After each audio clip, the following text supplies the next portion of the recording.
berbicara tentang makro, tapi kita berkaitan dengan yang namanya hubungan dengan dunia internasional, ya, interaksi dengan dunia internasional, bukan dunia lain ya, dunia internasional. Baik, kita mulai. Latar belakangnya, sebagai makhluk sosial dan serba terbatas, manusia tidak mungkin hidup sendiri. Itulah sebabnya manusia melakukan pertukaran dan dalam konteks internasional diekspresikan dalam hubungan antar negara. Sistem ekonomi terbuka adalah suatu sistem ekonomi di mana aktivitas ekonomi yang dijalankan berlangsung di dalam negara yang bersangkutan, ya, di dalam negara yang bersangkutan, dan juga memiliki hubungan ekonomi dengan negara di luar. Dengan kata lain, aktivitas ekonomi melibatkan sektor perdagangan luar negeri yang ditandai dengan aktivitas ekspor dan impor. Ya, jadi disinilah latar belakangnya kenapa suatu negara itu memang selayaknya untuk bisa berinteraksi dengan negara-negara lain. Ya, mungkin pernah saya singgung sebelumnya, rasanya kalau ada negara yang tertutup, nah itu akan keterbatasan ya dengan dunia yang lain gitu, maksudnya dengan negara-negara lain, menjadi mungkin ada hambatannya apa, kekurangan apa gitu, kecuali kalau memang negara tersebut memang sudah mampu gitu ya. Tapi sejauh ini kita bisa lihat negara yang tertutup itu seperti apa kondisinya gitu ya, dan negara yang terbuka seperti apa. Kalau sudah negara terbuka artinya sudah ada barang yang masuk, atau mungkin kita bisa mengirimkan barang yang keluar. Itu ditandai dengan aktivitas ekspor dan impor. Nah, ini yang akan kita bahas adalah ekspor dan impornya. Perekonomian 4 sektor. Ya, mungkin ini sudah sering kali saya bahas ya, tapi saya coba ingatkan lagi, adalah suatu sistem ekonomi yang melakukan kegiatan ekspor dan impor dengan negara asing. Dalam perekonomian ini, sektor-sektor ekonomi dibagi menjadi 4 sektor, yaitu sektor rumah tangga, sektor perusahaan, sektor pemerintah, dan sektor perdagangan luar negeri. Perdagangan luar negeri dikenal juga dengan sebutan perdagangan internasional.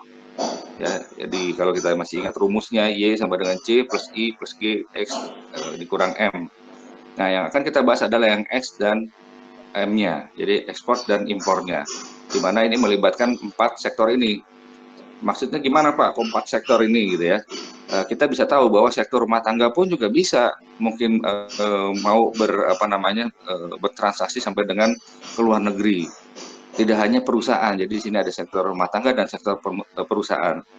Tapi mereka tidak bisa langsung serta-merta langsung ke luar negeri, harus melibatkan pemerintah di dalamnya gitu ya. Berarti ada sektor pemerintah. Dan yang keempat adalah perdagangannya, nanti perdagangan di luar negeri seperti apa gitu ya. Jadi 4 sektor inilah yang yang terlibat dalam suatu sirkulasi perdagangan gitu ya. Baik, kita coba lihat definisi dari ekspor itu sendiri ya. Aktivitas perdagangan luar negeri yang melakukan pengiriman dan penjualan barang maupun jasa ke pasar luar negeri. Aktivitas ekspor menimbulkan aliran barang ke luar negeri. Sementara imbalannya adalah berupa aliran pendapatan devisa yang masuk ke dalam negeri. Dengan demikian, jelaslah bahwa aktivitas ekspor akan menambah pendapatan nasional. Nah, ini ya, kalau kita ilustrasikan dengan rumus, X-nya itu positif, karena dia akan mendapatkan pendapatan devisa masuk ke pendapatan nasional atau ke Y-nya. Itu ya. Ini kan sudah sering kali dibahas ya, dari matematika ekonomi juga sudah kita belajar hitung-hitungan gitu ya.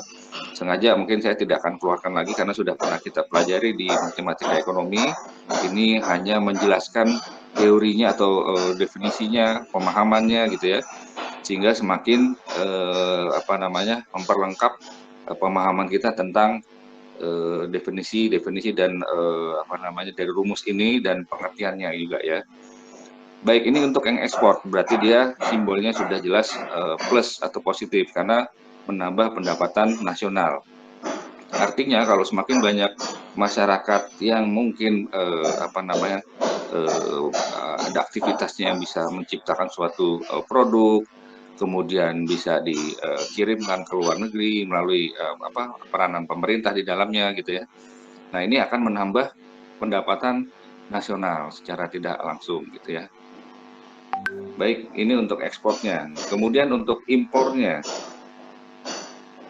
adalah pembelian barang-barang dan jasa dari luar negeri untuk kebutuhan dalam negeri. Aktivitas impor akan menimbulkan aliran uang ke luar negeri dan imbalannya adalah barang dan jasa luar negeri masuk ke dalam negeri. Tapi, nah ini ada tapinya juga ya, aliran barang yang masuk ini berpotensi mengancam perusahaan di dalam negeri dan juga mungkin para pelaku usaha perorangan. Jadi tidak hanya perusahaan tapi juga perorangannya pada akhirnya akan menurunkan pendapatan nasional ya, sehingga simbolnya adalah minus ya, karena dia akan menurunkan pendapatan nasional.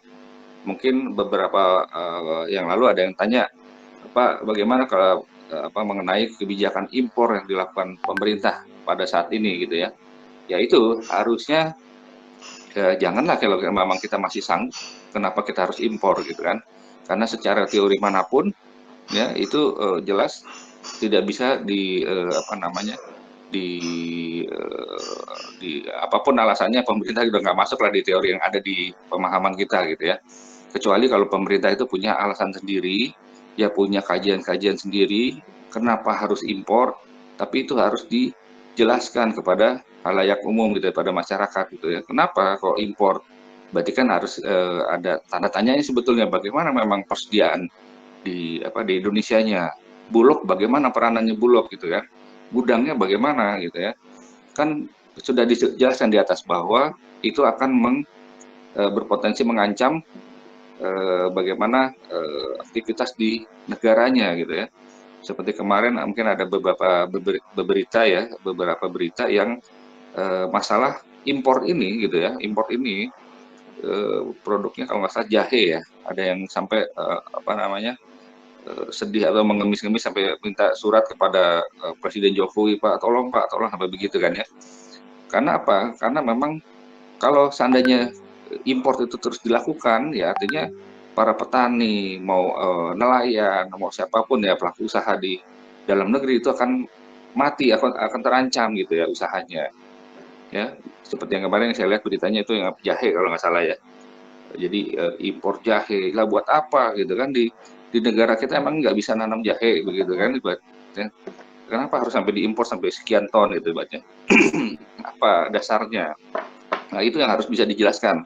Karena kita belajar, kita lihat teorinya segala macam ya. Mestinya kalau bisa impor itu tidak dilakukan ketika kita masih sanggup, gitu ya. Prinsipnya seperti itu.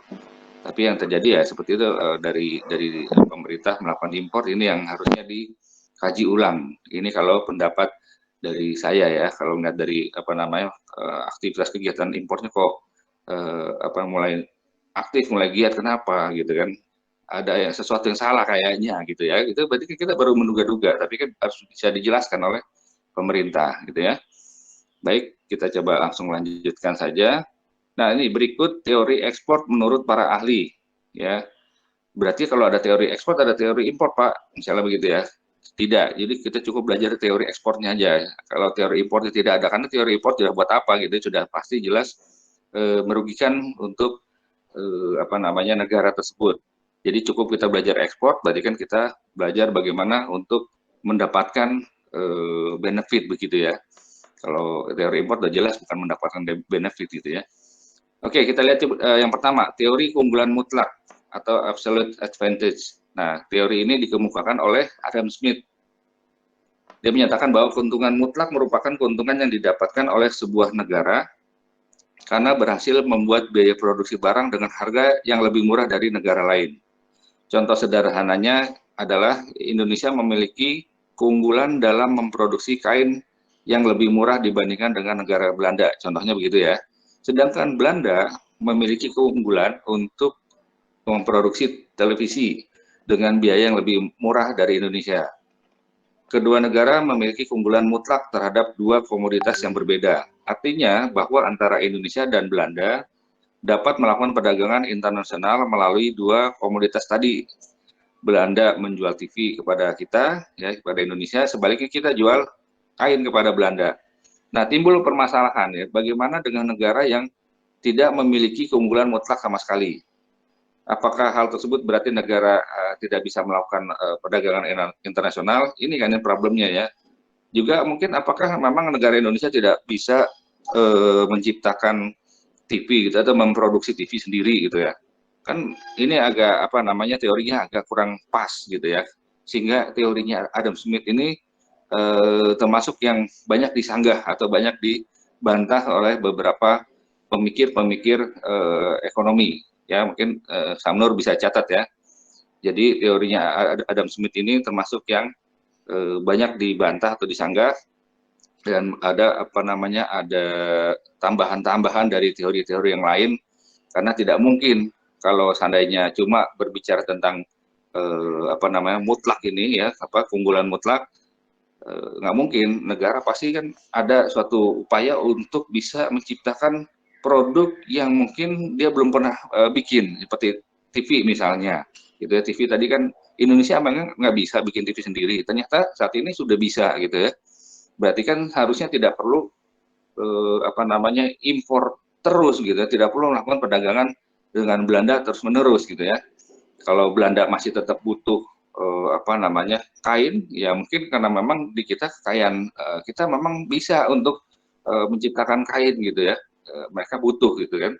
Berarti kan itu mereka untuk menciptakan tidak, sumber daya ini juga tidak ada, bahan bakunya gitu misalnya. Berarti tetap itu keunggulan buat kita gitu ya. Tapi untuk TV ini rasanya masih bisa kita produksi gitulah. Jadi masalahnya mungkin atau tidak, atau mungkin perdagangan internasional masih bisa berjalan apa tidak gitu ya. Tentunya kembali lagi kepada teori ini masih belum sempurna. Untuk bisa paham lagi kita lihat teori berikutnya. Teori keunggulan komparatif. Teori ini dikemukakan oleh David Ricardo. Dalam teori dia menyatakan bahwa perdagangan internasional atau ekspor dapat terjadi apabila terdapat perbedaan keunggulan komparatif dari setiap negara.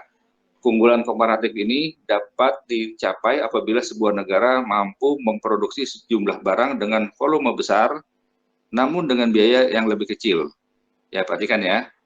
Mungkin bisa dicatat juga Samnur ya. Jadi volume besar untuk produksinya, volumenya dengan besar, tapi biayanya lebih kecil. Ini kan prinsip ekonomi ya. Ya, jadi biayanya kecil tapi kita bisa ciptakan yang banyak gitu ya. Itu menurut David Ricardo. Nah, ini contohnya gimana? Oke, sebagai contoh dalam kasus di mana Indonesia dan Malaysia mungkin sama-sama bisa produksi kopi dan timah. Indonesia dengan sumber kekayaan yang melimpah mampu memproduksi kopi dengan biaya yang lebih rendah dari Malaysia. Tapi Indonesia tidak mampu memproduksi timah secara efisien dan lebih murah dari Malaysia. Sebaliknya, Malaysia mampu memproduksi timah lebih murah dari Indonesia, namun tidak mampu memproduksi lebih murah dan efisien. Jadi kan ini ada komparatifnya dengan negara Malaysia gitu ya. Nah, ini memunculkan adanya potensi untuk terjadi perdagangan internasional kedua belah pihak, gitu ya. Jadi teori ini lebih bisa masuk akal gitu ya, dibandingkan teorinya Adam Smith tadi gitu ya.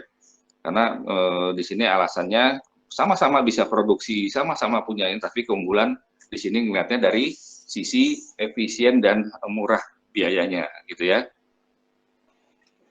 Baik, Samnur, Hadir Pak, hadir. sudah dicatat ya, Ya Pak. tokoh-tokohnya juga, ya, pemahamannya juga, oke ya. Nanti kalau mau ditambahkan boleh ya. Oke, silakan. Ya, Pak. Kalau Samnur mau tambahkan versinya Samnur sendiri silakan gitu ya. Yang penting mudah dipahami oleh teman-teman untuk apa bahan UAS-nya. Oke, kita coba lanjut. Itu baru teori dua teori ya dari Adam Smith dan David Ricardo. Sebetulnya ada sampaikan atau tidak apa namanya, tidak bisa digunakan lah pada saat ini. Ini dua aja masih pro kontra gitu ya. Jadi saya ambil tiga saja sebagai pembandingnya. Dari tiga ini kita nanti bisa tahu seperti apa ya. Oke, ini untuk yang apa, Adam Smith dan David Ricardo. Kita lihat yang ketiga, teori keunggulan kompetitif. Ini dikembangkan oleh Michael Porter pada tahun 1990 dalam sebuah bukunya yang berjudul the competitive advantage of nation. Ia berpendapat bahwa ada beberapa hal yang menyebabkan perusahaan dapat saling berkompetisi sehingga memunculkan adanya keunggulan kompetisi antara lain. Yang pertama, kondisi faktor produksi, yang kedua kondisi permintaan, yang ketiga industri terkait dan industri pendukung, yang keempat strategi, struktur, dan persaingan perusahaan, yang kelima faktor pemerintah, yang keenam faktor kesempatan. Ya, menurut dari teori Porter ini tentang daya saing atau teori keunggulan kompetitif bermula dari keyakinannya bahwa teori sebelumnya, teori klasik yang menjelaskan tentang keunggulan komparatif tidak mencukupi atau bahkan tidak tepat. Jadi David Ricardo dianggap masih belum tepat atau belum cukup ininya pemahamannya. Nah, dia tambahkan di sini ada 6 kondisi faktornya seperti ini, ya. Apa saja ini nanti kita bisa lihat ya. Kita coba lihat di slide berikutnya. Kita akan lebih rinci lagi penjelasannya. Teori berlian Porter namanya, ya. Diamond Porter. Ini ada 6 faktor condition, demand condition. Nah, ini nanti akan dijelaskan di bawah ya. Coba ini kan dari gambar dulu ya. Nah, ini gambarnya. Berdasarkan dari model Porter ini ya. Adanya peranan kesempatan, peranan pemerintah, ya, ada firm strategy, structure, and rivalry, kemudian faktor condition, related and supporting industry, demand condition. Nah, ini kaitannya. Tapi sebelum ke sini, kita lihat dulu satu-satu penjelasannya ya. Kita lihat dulu satu-satu penjelasannya. Nanti kita kembali lagi ke sini. Yang pertama, kondisi faktor produksi. Kondisi ini yakni di posisi di mana suatu negara dalam faktor produksi, yaitu tenaga kerja yang terampil, infrastruktur, dan teknologi, dan lain-lain ya, yang dibutuhkan untuk bersaing dengan industri tertentu. Dalam hal ini, untuk dapat memenangkan sebuah kompetisi, tentu faktor produksi yang ada harus dimaksimalkan sedemikian rupa. Karena jika terdapat nilai minus pada salah satu faktor saja, maka tidak akan mungkin dapat menghasilkan produk yang mampu bersaing di pasar global. Seperti yang kita ketahui bahwa untuk dapat masuk ke pasar global, tentu saja para pelaku usaha harus memiliki keunggulan dibandingkan dengan pesaing lain. Mengingat standar kompetisi semakin tinggi, maka untuk dapat memenangkannya, pelaku usaha harus mampu memaksimalkan faktor produksi yang ada. Ya ini ya, jadi kita melihat dari faktor produksinya, apakah mungkin adanya capital atau mesin-mesin, atau mungkin tenaga kerjanya atau labor gitu ya, mungkin pemikirnya, pelaku usahanya, entrepreneurship-nya gitu ya, lahannya bagaimana, gedungnya bagaimana gitu ya, teknologi bagaimana ya, itu sudah menjadi suatu parameter bagaimana suatu negara bisa bersaing secara baik ya, jadi hitungannya gini, sudah tidak berbicara antara tadi efisien antara Indonesia dengan Malaysia, tidak begitu, tapi sudah lebih dalam lagi atau lebih mengkerucut lagi ke faktor produksinya gitu ya, dari faktor produksinya, masuk mungkin di dalamnya ada bahan bakunya, jadi sudah lebih spesifik. Jadi setiap negara, ya sekali lagi setiap negara, kalau faktor produksinya ada saja yang minus, nah itu dikatakan di situ bahwa itu akan kecil kemungkinannya untuk bisa bersaing. Ya, jadi kenapa kalau kita coba bandingkan antara Indonesia dengan Vietnam, katakan begitu ya, itu sebenarnya mirip-mirip ya, mirip-mirip, tapi mungkin yang membedakan adalah dari segi labor-nya atau dari segi tenaga kerjanya gitu ya. Mungkin di sana cost-nya lebih murah gitu ya, biaya untuk untuk tenaga kerjanya. Makanya kemarin kita bicara tentang investasi, banyak investor yang menanamkan modalnya itu di Vietnam dibandingkan dengan di Indonesia. Ini yang perlu kita kaji harusnya begitu ya. Negara ini harusnya jangan tutup mata ya jika sudah ada ancaman seperti itu sudah bergeser ke negara tetangga. Nah, ini harus segera ditanggapi oleh pemerintah gitu ya. Nah, di sini jadi tidak boleh ada faktor produksi yang minus ya. Kalau minus ya kita akan gagal atau akan kalah bersaing di pasar global. Itu pendapat dari Michael Porter tadi ya. Oke, ini baru satu kondisi. Yang kedua, kondisi permintaan atau demand condition. kondisi ini merupakan kondisi di mana terdapat sifat permintaan domestik terhadap barang dan jasa pada industri tertentu. Sebelum mampu melakukan ekspor, tentu kita harus mempertimbangkan kondisi pasar domestik. Terkadang barang atau jasa yang diproduksi tidak cukup diminati oleh pasar domestik. Namun ya, nyatanya produk tersebut rupanya diminati di luar negeri gitu kan. Jadi bisa jadi begitu ya. Kalau kita sudah sukses di mana di domestik ya, sudah sukses di domestik tapi apa namanya? Kita belum tentu juga bisa kita jual ke negara lain kalau belum ada permintaan gitu ya. Tapi sebaliknya malah di domestik ternyata minim untuk permintaannya, tapi diminati oleh negara lain, nah gitu ya. Ya ini jadi bisa jadi apa namanya peluang-peluang yang bisa terjadinya untuk perdagangan internasional atau ekspor gitu ya. Nah tentunya hal ini dibutuhkan kemampuan kita dalam membaca kondisi permintaan pasar. Haruslah relevan dan sesuai dengan kenyataan. Ya jangan memaksakan kalau memang produk kita memang belum diminati oleh negara lain, kita jangan maksakan untuk apa namanya tujuan utamanya diekspor gitu ya. Kita harus sadari bahwa produk kita ini bisa tidak atau diminati tidak oleh negara lain gitu ya. Juga jangan juga apa langsung pesimis gitu ya. Wah, barang saya nggak bisa nih dijual ke negara lain gitu. Buktinya di sini ada yang menyatakan bahwa ternyata produknya nggak laku di Indonesia ya. Ternyata orang Indonesia sendiri nggak apa berminat. Ternyata begitu diekspor ini banyak peminatnya. Contohnya apa? Ya mungkin seperti kerajinan, ya kerajinan tangan gitu ya, ukiran-ukiran gitu ya. Itu di Indonesia mungkin ya nggak tahu ya mungkin orang Indonesia udah bosan kali ngeliat ukiran-ukiran gitu ya. Tapi kalau negara lain mungkin melihat adanya ukiran seni seperti itu ya, mungkin mereka apa lebih tertarik gitu dan minta untuk dikirimkan. Ya ini banyak banyak hal yang apa namanya sudah dibuktikan. Kalau bicara seni itu mungkin ya seperti contohnya kalau di Bali itu kan banyak ya, mungkin yang apa ukiran-ukiran atau lukisan atau mungkin ukiran apa yang kerajinan tangan yang dari kayu apa dari apa ya. Itu orang-orang bule itu mungkin kalau datang ke situ ngeliat wah ini bagus sekali gitu kan. Wah ini. Nah, ini kan terjadi minat gitu ya, terjadi minat mungkin dia akan apa namanya beli dalam jumlah yang banyak ya. Jadi jangan meremehkan ini ya apa mungkin bule-bule yang berkunjung gitu ya. Begitu dia melihat ada potensi juga untuk dijual di negaranya, udah dia bawa. Akhirnya di negaranya dia jual sebagai pajangan apa namanya di tempat tinggalnya mungkin di apartemen atau di apa namanya di negaranya gitu ya. Ukiran-ukiran Bali begitu ya. Ternyata apa namanya di negaranya juga antusias atau wah unik nih gitu ya seni apa ini bentuknya kok begini karena belum pernah ke Indonesia atau belum pernah ke Bali misalnya begitu ya.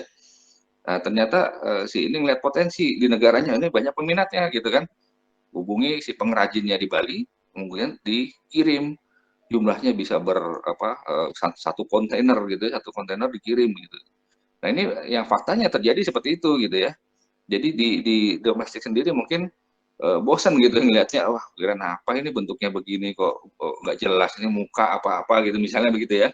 Tapi ternyata di negara lain itu dihargai gitu ya, diminati. Nah ini ya kita melihat dari kondisi permintaan bagaimana antara apa negara yang satu dengan negara lain mungkin berbeda-beda. Ya ada negara mungkin yang juga tidak tertarik gitu ya. Tapi ada satu negara yang tertarik dan sangat menghargai sebuah seni, misalnya begitu ya. Tidak hanya seni, mungkin yang lain saja, lain juga gitu ya. Bisa kita apa kan mungkin produk makanan misalnya begitu ya. Siapa tahu mungkin ya siapa Rifki gitu ya. Wah amplang apa ini gitu kan. Mungkin bule misalnya begitu, misal gitu ya. Atau mungkin apa aduh ada orang tuanya Butina nih teleponnya. Saya mau izin sebentar ya. Kalau orang tua saya nggak berani nih, harus izin dulu. Enggak Boleh, apa-apa. boleh ya, nggak apa-apa ya. Boleh, Minta boleh. waktu. Halo, saya minta waktu sebentar ya. Iya, Iya, Pak. Pak. Ya, Pak, silakan. Pak, silakan. Iya, Pak. Oke. Silakan, Pak. Mana nih kok nggak mau mati?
1, 2.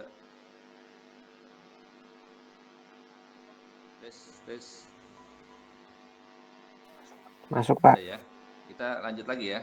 Mohon maaf tadi ya kalau sudah orang tua saya nggak berani ya. Ya.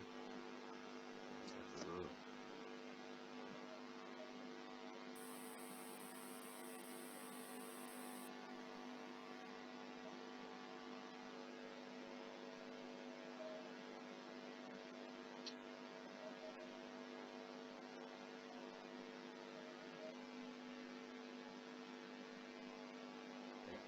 Mungkin sebelum saya lanjutkan tadi ada sedikit ini dulu dari orang tua gitu ya. Jadi begitupun dengan kalian ya, kalau kalian ada sesibuk apapun kalian, kalau sudah namanya orang tua, kalian harus dahulukan orang tua ya. Ini mungkin kalau pesan dari saya ya. Ya kalian masih sering bertemu dengan orang tua, tapi kalau sudah jarang bertemu dengan orang tua, apalagi mungkin orang tua hubungi gitu ya langsung. Ini pesan saya aja gitu ya, karena kita nggak pernah tahu apakah itu darurat atau tidak ya, meskipun cuma say hello aja atau mungkin menanya kabar aja begitu ya. Tapi diutamakan, ini pesan dari saya aja ya. Jadi mau orang tua dari kalian sendiri maupun atau orang tua nanti dari pasangan kalian gitu tetap harus di respon. Ini sedikit ini aja ya. Baik, kita lanjutkan lagi. Jadi tadi ya kita harus melihat dari permintaan di di negara lain gitu ya. Di negara lain itu minat tidak dengan permintaan yang ada di domestik. Jadi kalau di domestik memang tidak diminati, di negara lain diminati, ya sudah itu suatu keunggulan yang bisa kita maksimalkan. Ya makanya kenapa ada Kementerian pariwisata dan kreatif segala macam ya, seperti sekarang dipegang oleh Sandiaga Uno ya kalau nggak salah ya. Itu salah satu mungkin untuk memasukkan pendapatan nasionalnya dari sisi seperti ini. Jadi adanya mungkin daya tarik pariwisatanya atau mungkin dari seni budayanya begitu ya. Sehingga itulah keunggulan yang mungkin tidak dimiliki oleh negara lain. Jadi pahami ya kenapa ada Kementerian Pariwisata dan kreatif segala macam gitu ya. Tujuannya itu supaya budaya kita, kesenian kita bisa dimaksimalkan dan bisa jadi pemasukan buat negara gitu ya. Itu salah satunya dengan mekanisme yang tadi saya sampaikan ya, mungkin di negara kita tidak diminati tapi di negara lain ternyata itu tumbuh nilai tinggi gitu ya. Jadi tidak heran kalau misalnya ada yang pernah ke Bali atau mungkin ya yang ada di Lombok ya, mungkin seperti Windy atau Dinda gitu ya. Kenapa produk-produk hasil kerajinan tangannya kok harganya mahal misalnya begitu. Rajinnya ternyata punya rumah mewah misalnya begitu ya. Ya tidak heran karena satu orang beli aja nilainya mungkin belasan juta misalnya begitu. Ukiran meja aja misalnya begitu ya.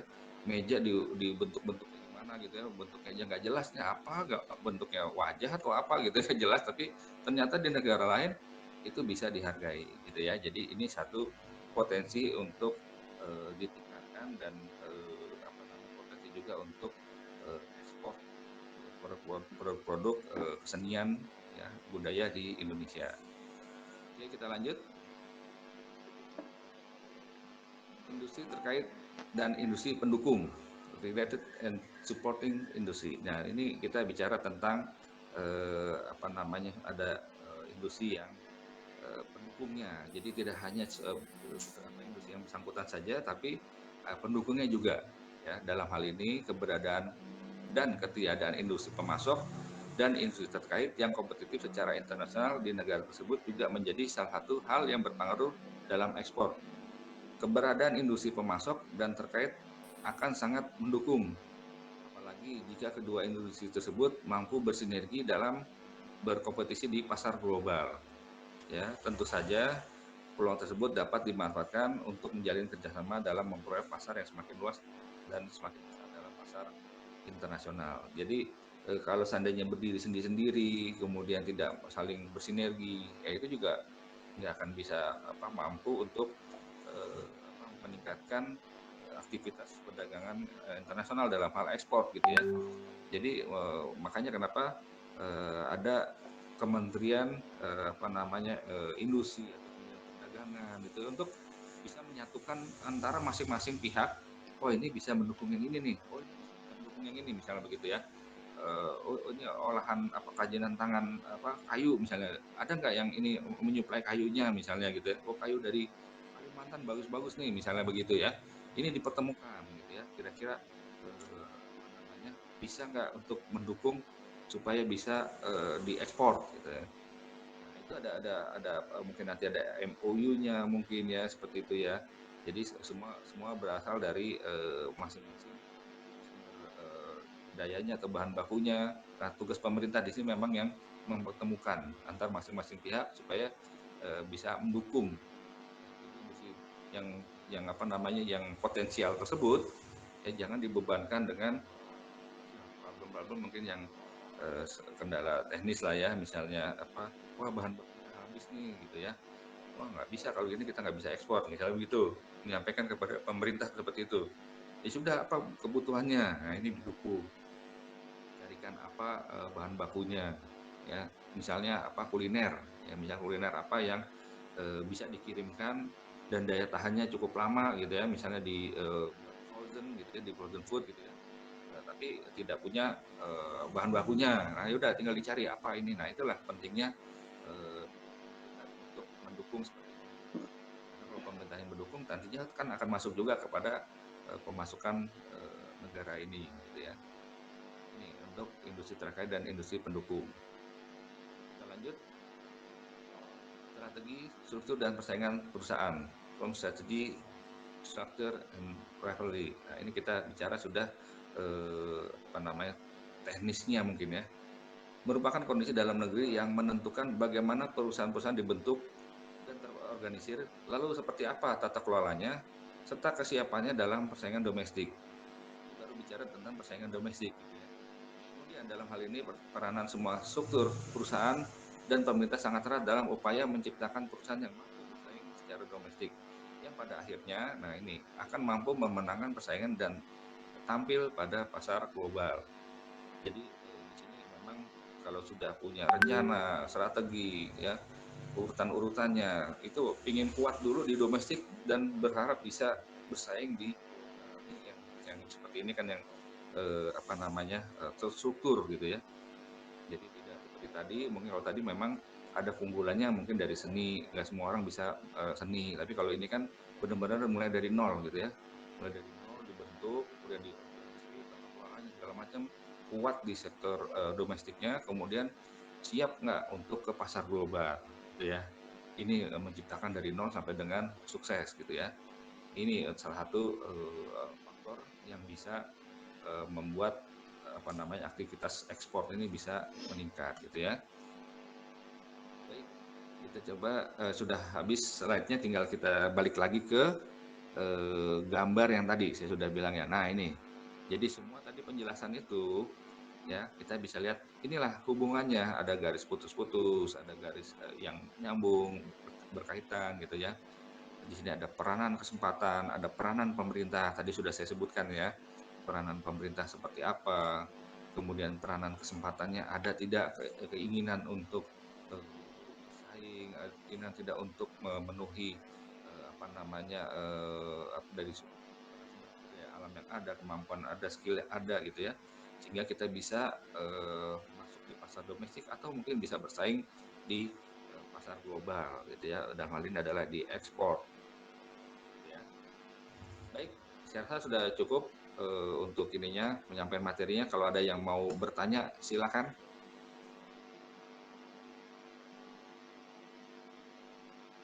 Silakan kalau ada yang mau bertanya. Samnur juga boleh kalau menanya, ada yang masih kurang jelas yang mana.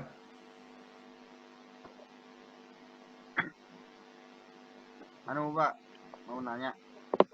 Ya.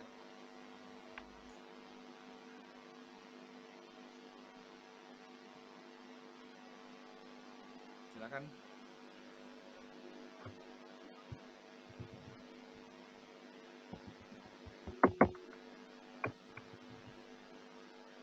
Tuh. Ini apa namanya tugasnya nih minggu depan apa sekarang, Pak? Ya, pokoknya hari Selasa depan sudah tersedia aja di mana di drive-nya kan sudah punya drive-nya ya. Drive untuk kumpulin apa namanya materi-materi atau saya nggak tahu sudah ada yang ngelola belum di situ ya. Saya sudah lihat sih sudah masuk tapi saya belum lihat ada khusus untuk tugas atau untuk yang tugas-tugas yang sudah dikerjakan kemarin ya itu ditaruh aja di situ ya khususnya yang setelah UTS khususnya itu ya setelah UTS kemarin kan sudah ada ya ILA juga ya taruhnya di mana nanti biar disepakati nanti biar ini tugas-tugasnya tokoh-tokohnya ini di sini taruhnya gitu lah jadi bisa kita ketika UAS nanti harapannya ya kalian kalau mau lihat contekannya di situ semua ada tinggal mau apa tidak untuk buka-bukanya gitu ya buka ke situ baca ke situ untuk malam harinya sebelum ujiannya mau lihat-lihat dulu di sini ada di sini mau di copy dulu mau dipindahin taruh di mana di rumahnya sendiri gitu dapat di komputernya sendiri atau di HP-nya sendiri silakan gitu ya jadi untuk mempermudah pada saat nanti UAS itu aja harapannya ya Samnur ya Selasa ya Samnur ya mudah-mudahan Iya, sudah Pak, iya, Pak. oke siap yang lain silakan ada yang mau tanya bagaimana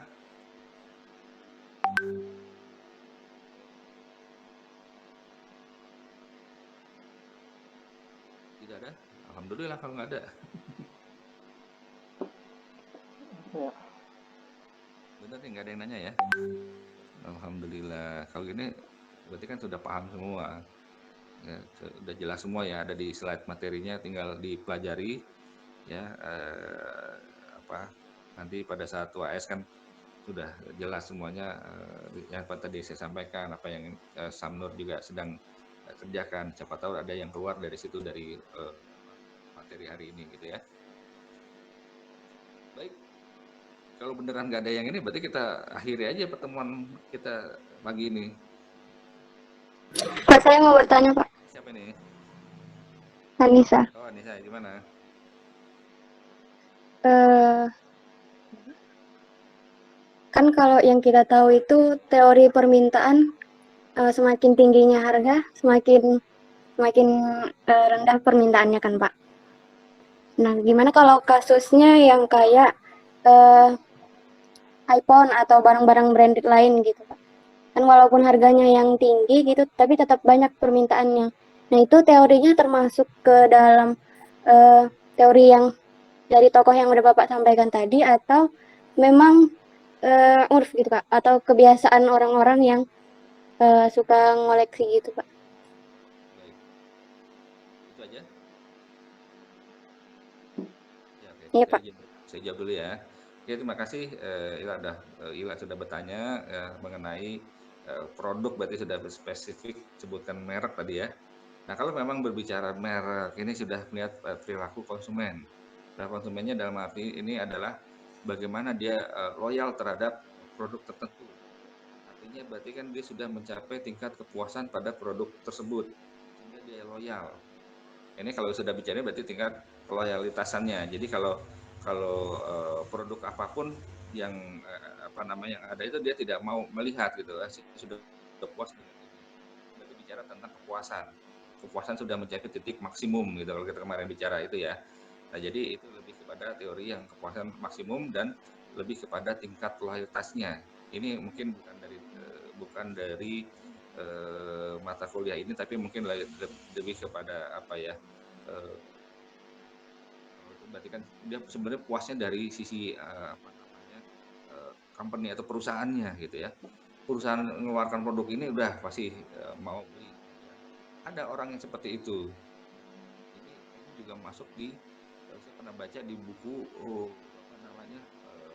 bukan di ekonomi bahkan di psikologi bahkan ya jadi di buku-buku psikologi malah ada gitu jadi sudah terbentuk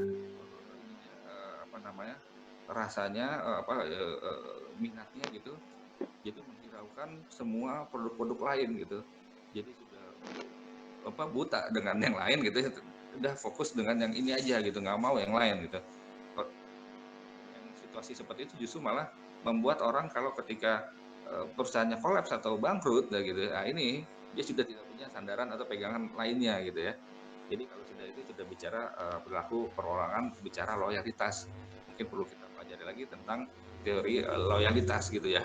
Yang dimana itu mungkin lebih kepada ilmu apa namanya perorangan ya, bukan ini lagi, bukan ekonomi. Tapi kalau bicara ekonomi kan kalau untung rugi segala macam itu ekonomi kan ya. Kalau tadi Ila bilang kalau harganya kalau misalnya permintaan, nah ini kalau untuk yang iPhone ini semahal apapun gitu ya, tapi dia sudah puas sampai tingkat kepuasan maksimum. Nah, itu kita cuma bisa bicara dari sudut pandang ekonomi cuma dari situ aja.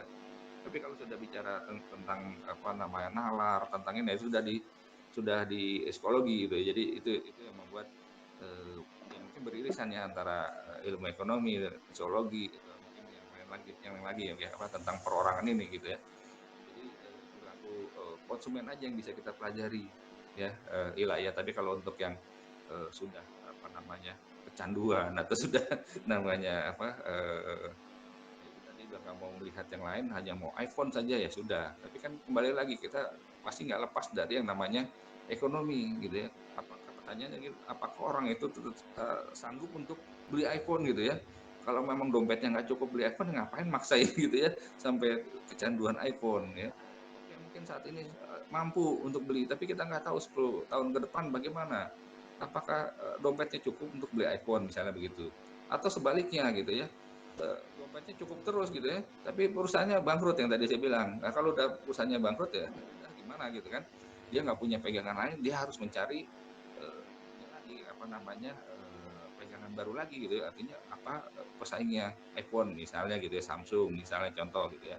Oh, Samsung yang mendekati gitu kan.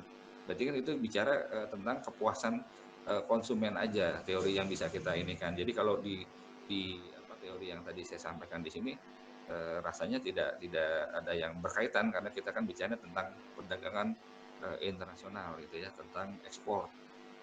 Kira-kira gitu ya Ila ya. Baik, Pak, syukran. Ya, Pan. Ya, yang lainnya silahkan. Pak, saya mau bertanya, Pak. Siapa ini? Muhammad Fatih. Oh ya, Fatih gimana? Apakah teori Porter bisa diaplikasikan di negara krisis? Terima kasih, Pak. Negara apa? Negara konflik atau failed nation disebutnya negara Ya. gagal gitu. Wah, ini pertanyaan bagus nih. Oke, baik, saya jawab ya. Ya, Pak. Oke, pertanyaannya apakah teori ini bisa dipakai di negara yang mungkin sedang konflik dengan ya tentunya kalau negaranya lagi konflik bagaimana peranan pemerintahnya gitu ya. Ya pasti fokusnya atau orientasinya tentunya berbeda. Terus bagaimana dengan kondisi masyarakatnya? Jangankan untuk memproduksi gitu, untuk menyelamatkan dirinya aja mungkin masih yang diutamakan menyelamatkan diri gitu. Jadi rasanya mungkin aktivitas produksi pun juga terhambat ya kendala. Jadi rasanya mungkin teori ini apa namanya berlaku ketika negaranya memang tidak ada masalah, negaranya baik-baik saja gitu ya. Tapi pertanyaan dari Fatih bagus sekali ya. Ini mengingatkan juga ke kita semua bahwa teori ini memang berjalan ketika memang situasinya normal-normal saja. Tapi kalau misalnya sedang ada peluru kendali, udah ada tembak-tembakan ya masa masih berproduksi, masih di pabriknya masih berasap gitu ya, nggak ada pabrik nanti dibom aja selesai gitu kan. Jadi kita kembali lagi ke pertanyaannya Fajri tadi, terima kasih. Teori ini berjalan ketika situasi negaranya normal-normal saja, tidak ada konflik, tidak ada permasalahan apapun. Ya gitu ya Fatih ya. Baik, Pak. Jelas. Terima kasih. Ya, sama-sama. Yang lain silakan.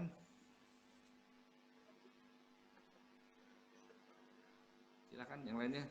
Ini terus terang loh ya, untuk perdagangan internasional ini ya, memang saya akui saya tidak menguasai banyak ya, karena memang kalau saya kuliah S1 dulu ya, kan saya udah bilang ada penjurusan konsentrasi ya, konsentrasi mau minatnya ke mana gitu ya. Pada saat pemilihan itu saya mengambilnya ke moneter. Untuk yang perdagangan internasional saya nggak ngambil, jadi saya memang terus terang saya juga kurang banyak mendalami, tapi kalau basic-basicnya aja seperti ini mungkin saya paham gitu ya. Tapi kalau sudah apa namanya yang adanya MOU, adanya apa, wah udah yang jelimet-jelimet gitu ya, itu mungkin saya akui saya belum sampai ke sana.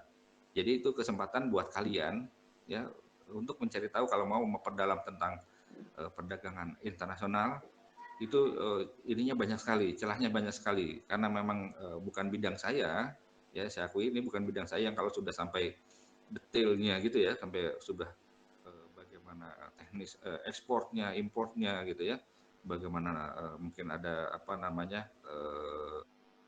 ya pokoknya sampai rincinya bagaimana sampai itu dikemas, sampai itu masuk ke kontainer ya misalnya untuk bagaimana cukainya, bagaimana, oh itu udah teknis gitu ya.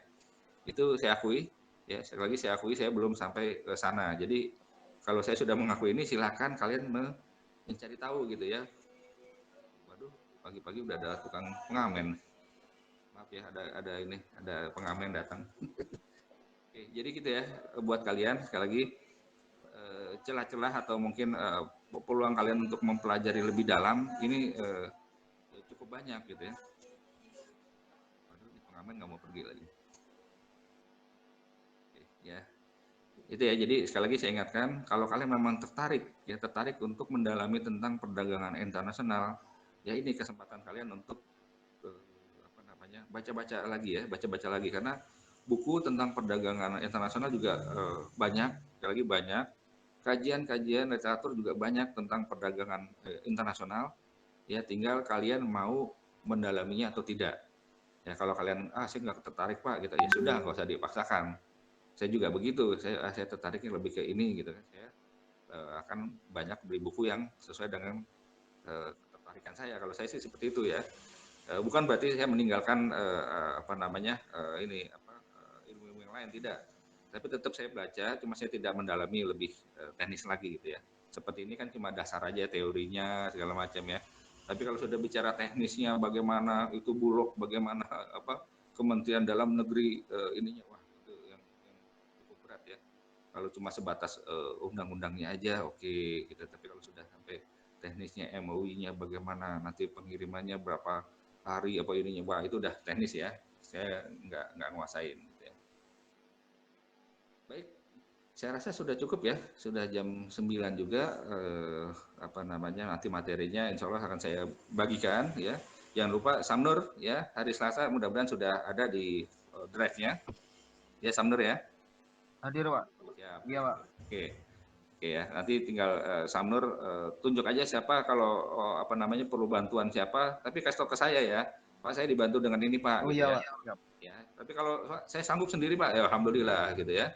Alhamdulillah berarti kan ada ini sendiri buat Samnur, Wah, ini ada poin plus ini buat Samnur sanggup sendiri gitu ya. Tapi kalau Samnur merasa saya mau ditemanin ini Pak, nggak apa-apa juga gitu, nggak masalah, nggak ngurangin nilai kok. Ya. Oke, kalau tidak ada lagi berarti sudah cukup. Sekian, Saskia.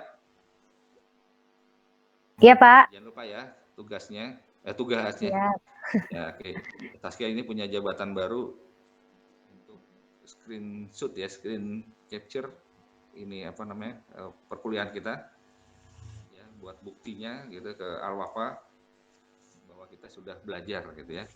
Jadi di screenshot aja Saskia, dan saya sudah sampaikan sebelumnya kepada kalian semua kalau ada yang berhalangan hadir tolong di chat WA dulu ke saya gitu ya, chat WA ke saya bilang Pak saya berhalangan ini, insya Allah saya nggak akan tuliskan apa namanya alfa atau tidak hadir gitu ya.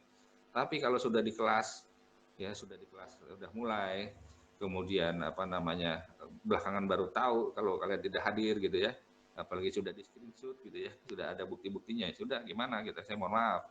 Jadi lebih baik kalau kira-kira ada halangan atau nggak apa-apa bilang aja ya, saya nggak akan lapor ke Al-Wafa ini nggak hadir, nggak, saya nggak begitu ya.